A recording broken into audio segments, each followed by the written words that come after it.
faut savoir qu'ici, on n'avait pas de terrain de sport du tout. Et donc, les élèves, maintenant, ils doivent traverser la route pour aller sur un terrain qui se trouve derrière la gendarmerie.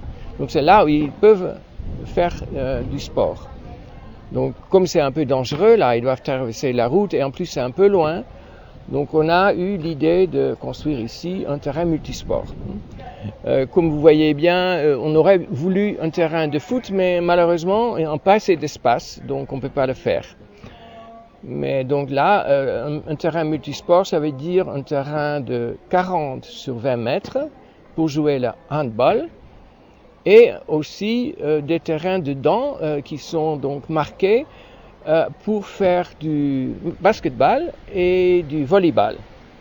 Donc c'est pour ça que ça s'appelle multisport. Il y a 3 sports qu'on peut jouer. Et aussi, on peut jouer du foot, du mini-foot. Ça fait déjà longtemps qu'on a cette intention, mais tout le temps, il y avait eu des imprévus, il y a eu le Covid, etc.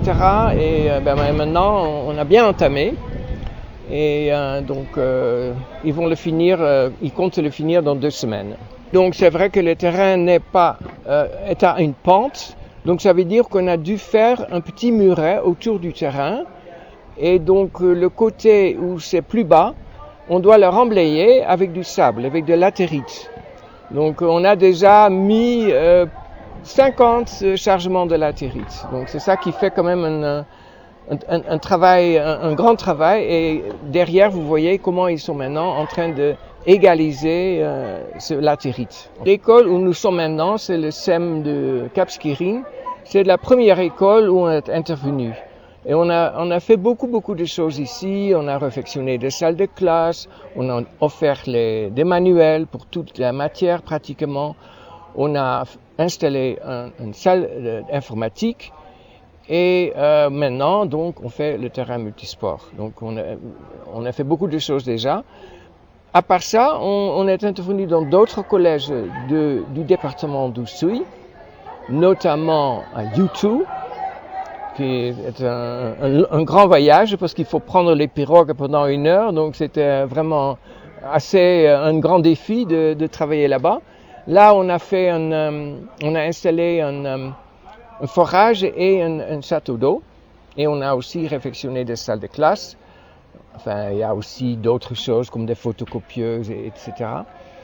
On a aussi travaillé avec le collège de Bukittinggo, que nous aimons beaucoup. J'adore ce collège parce qu'ils ont un super jardin écologique où tous les enfants travaillent. C'est vraiment formidable. Nous avons... il y avait une partie du bâtiment où il n'y avait pas de porte ni de volets. Donc on a fait installer les portes et volets et ils avaient également des fuites. Donc on a fait rénover certains toits. À part ça, on a travaillé à Siganar. Siganar, c'est un collège avec un grand terrain. C'est à la campagne. Je ne sais pas si vous savez, c'est après Oussouye. Ils ont, je crois que 17. Énorme terrain. Ils ont un grand jardin maraîcher. Ils ont aussi une plantation de bananes. Mais vu qu'ils n'avaient pas assez d'eau, qu'il y avait un puits, il fallait puiser avec des petites seaux et ça prenait beaucoup de temps. Et donc on leur a fait aussi un forage et un château d'eau. Et maintenant, c'est formidable là-bas. Ils sont hyper contents parce qu'ils ont plein d'eau. Ils ont agrandi leur plantation de bananes et le jardin maraîcher est en très bon état aussi. On est aussi intervenu dans le collège catholique de Diembéring. On leur a offert 10 ordinateurs. Ils avaient déjà une salle informatique, mais leur ordinateur était en très mauvais état. Donc on leur a offert 10 ordinateurs. Et c'est ça à peu près les collèges qu'on a aidés jusqu'à présent dans la région. Il y a déjà d'autres écoles qu'on a visitées qui ont besoin d'aide aussi. Donc par exemple le collège de Cabrousse. Ils ont des fuites, ils ont aussi une grande demande de tables-bancs. On est allé au collège d'Elenkin. Là-bas aussi, ils ont des fuites, il y a des réfectionnements de salles de classe à faire. On a aussi maintenant, pour la première fois, on va travailler dans un collège, dans un lycée, hein, et c'est à Bignona. C'est par un ami à moi que j'ai connu le maire de Bignona et je suis allé visiter la ville. Et là, donc, ils ont un lycée qui a aussi besoin de réfectionnement, surtout des fuites. Donc, on va faire ça aussi. On espère bien, hein, parce qu'il nous faut avoir l'argent, hein. C'est toujours ça. Donc, moi, j'ai écrit une petite histoire avec. Et avec ça, on va contacter des fonds aux Pays-Bas.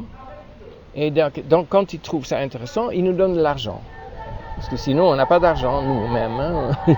Il nous faut. Et aussi, on a quand même beaucoup de donateurs. Donc, moi, j'écris tous les mois un petit article, une petite newsletter, hein, comme on dit, à tous les donateurs de ce qu'on fait, etc. Et eux aussi, ils nous donnent de l'argent. Donc ça, c'est très bien. Donc, avec tout cet argent-là, on peut faire les travaux qu'on fait.